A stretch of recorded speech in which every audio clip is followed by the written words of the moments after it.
మహిళా కమిషన్ చైర్పర్సన్గా బాధ్యత చేపట్టాక యాక్చువల్లీ ఉత్తరాంధ్ర రాయలసీమ అదంతా కవర్ చేశాను. ఫస్ట్ టైం ఈరోజు ఒంగోలుకి రావటం జరుగుతుంది. ఏదైతే ఇక్కడ మహిళలకు సంబంధించి ఏవైతే ఉంటాయో అలాగే పిల్లలకు సంబంధించి లైక్ వన్ స్టాప్ సెంటర్ కానివ్వండి, శక్తి సదన్స్, లేకపోతే ఇప్పుడు ఈ బాల సదన్, శిశుగృహ ఇవన్నీ కూడా ఎలా ఫంక్షనింగ్ చేస్తున్నాయి. ఎందుకంటే ప్రభుత్వం చాలా ఖర్చు పెట్టి ఇలా అనాథ మహిళలకు కానివ్వండి, పిల్లలకి లేకపోతే మహిళా బాధితులు ఎవరు ఉన్నారో వాళ్ళు ఎక్కడ ఇబ్బంది పడకూడదని చెప్పి వన్ స్టాప్ సెంటర్స్ ఇలాంటి హోమ్స్ ఇవన్నీ నడిపిస్తుంది.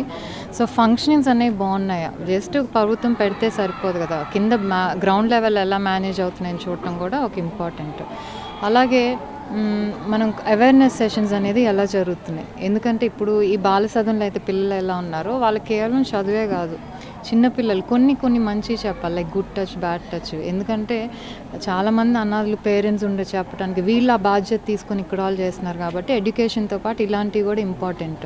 పాక్సో చట్టాలు కానివ్వండి, లేకపోతే వర్క్ ప్లేస్లో లైంగిక వేధింపులు, ఇవందరికీ అది ఒక స్కూల్ లెవెల్ నుంచే స్టార్ట్ అవ్వాలనేది మా ఉద్దేశం. సో మేము ఆ దిశగా వర్క్ చేస్తున్నాము. అలాగే ఇక్కడున్న ఓఎస్సీ స్టాఫ్ కానివ్వండి, విమెన్ అండ్ చైల్డ్ డిపార్ట్మెంట్, వీళ్ళు ప్రతి ఒక్కరు కూడా అవేర్నెస్ సెషన్స్ అనేది ఇంకా తీసుకెళ్తున్నా. కొన్ని అన్ఫార్చునేట్ ఇన్సిడెంట్స్ ఇంకా జరుగుతుంది. అదేంటంటే ఎస్పెషలీ ఆడపిల్లలు ఏంటంటే ఈ ఫ్రెండ్షిప్స్, ఇన్స్టాగ్రామ్ ఫ్రెండ్షిప్స్ ద్వారా కానివ్వండి, ఆన్లైన్ సోషల్ మీడియా ఫ్రెండ్షిప్స్ వల్ల ఇంట్లోంచి వెళ్ళిపోయి ప్రెగ్నెన్సీ తెచ్చుకోవటం, టీనేజ్ ప్రెగ్నెన్సీస్, లేకపోతే ఇంట్లో వేధింపుల వల్ల ఇవన్నీ కూడా జరుగుతుంది. సో దాన్ని ఏ లెవెల్కి అరకట్టచ్చు అనేది కూడా మనం చూడాలి. అదేంటంటే కాలేజ్, స్కూల్ లెవెల్ నుంచి వాళ్ళకి చెప్తుండాలి లైఫ్లో ఏది ఇప్పుడు చదువుకునే ఏజ్, తర్వాత ఏం చేయాలి, అలా స్టెప్ బై స్టెప్ చెప్తుంటే ఎంతో కొంచెం పర్సంటేజ్ అన్న తగ్గగలమని. ఇది నేను ముఖ్యంగా నా మెయిన్ ఫోకస్ ఏంటంటే లైంగిక వేధింపులు కాలేజెస్ కానివ్వండి, యూనివర్సిటీస్లో, లేకపోతే పనిచేసే ప్రదేశాల్లో, let it be government offices, private offices, అవి కొంచెం ఎక్కువ అవుతున్నాయి.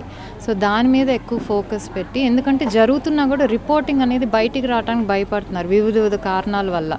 సో దాని మీద కొంచెం అవేర్నెస్ తీసుకొచ్చి వాళ్ళకి మేమున్నాం అన్న ఒక భరోసా కలిగితే బయటకు వచ్చి చెప్తారు. చెప్తే కనుక బేస్డ్ ఏదైతే చేసిన అతని మీద పనిష్మెంట్ పట్టి ఇంకొకరు ఆ తప్పు చేయకుండా ఉంటారు. సో దీని మీద నేనైతే పర్సనల్గా ఎక్కువ ఫోకస్ పెడుతున్నాను. ఎందుకంటే ఈ వారంలోనే నా దగ్గరికి 3 వచ్చినాయి. సో దీన్ని ఎలా అరికట్టాలనేది వేస్ట్. ఎందుకంటే మనకున్న హక్కులు తెలియాలి, ఆ హక్కులు తెలిస్తేనే అట్లీస్ట్ బయటకు వచ్చి రిపోర్ట్ చేయగలుగుతారు. సో దాని మీద నేనైతే ఎక్కువ వర్క్ చేస్తున్నాను. అట్లీస్ట్ నా టర్మ్లో దాని మీద ఎక్కువ వర్క్ చేయాలని అయితే డిసైడ్ అయ్యాను. చరిత్ర సృష్టించినోడు ఇప్పుడు ఆ చరిత్రని తిరగరాయబోతున్నాడు. అబద్ధాల గోడల్ని బద్దలు కొట్టి నిజాలను రాగా మీ ముందుంచబోతున్నాడు. నిజమైన వార్తల కోసం వెంటనే డౌన్లోడ్ చేసుకోండి రా యాప్ని.